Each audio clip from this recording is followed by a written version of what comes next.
ආයිබෝවන් සාදරයෙන් පිළිගන්න voice girl YouTube channel එකට. ඉතින් අද කතාව අහන්න කලින් අපිව subscribe කරන්නත් අමතක කරන්න එපා. ගමරාළු පිට්ටු උයපු හැටි. ඔන්න එක ගමරාළ කෙනෙක් හේනක් කෙටුවා. හේන වටේ දඬු වැටක් බැඳලා පැලකුත් හැදුවා.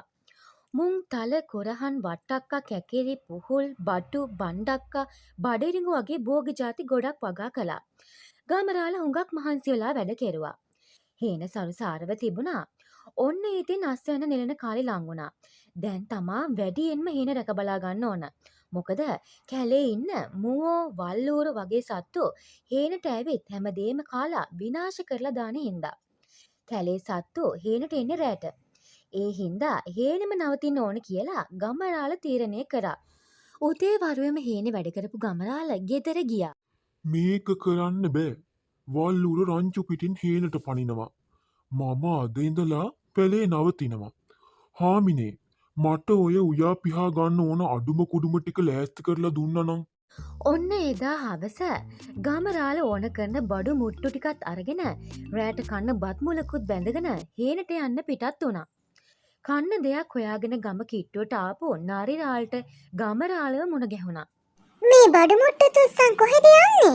නරිරාළ ඇහුවා. මම යන්නේ පැලේ නවතින්න. නැවතිලා රෑට පැල් රකින්න. නාරිරාලත් කැමති නයි යන්.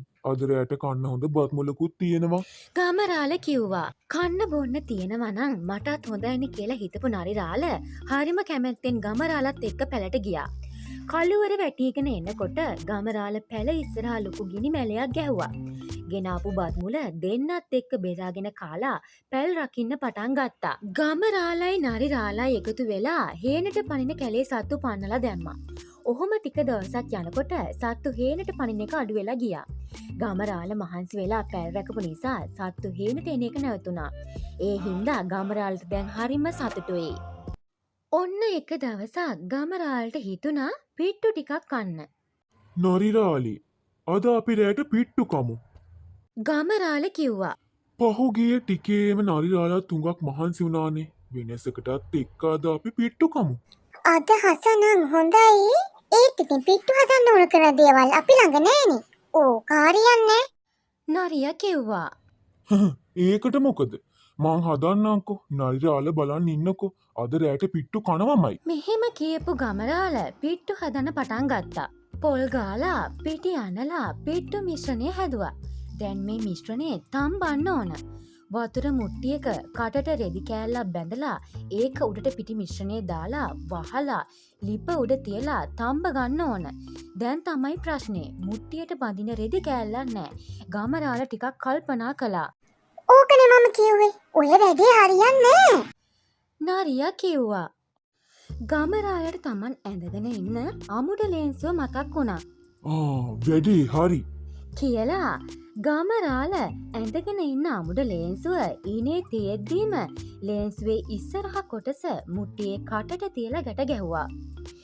ඊට පස්සේ ඒක උඩට පිටි ටික දාලා මැටි කෝපයකින් වහලා ලිප උඩින් තිබ්බා.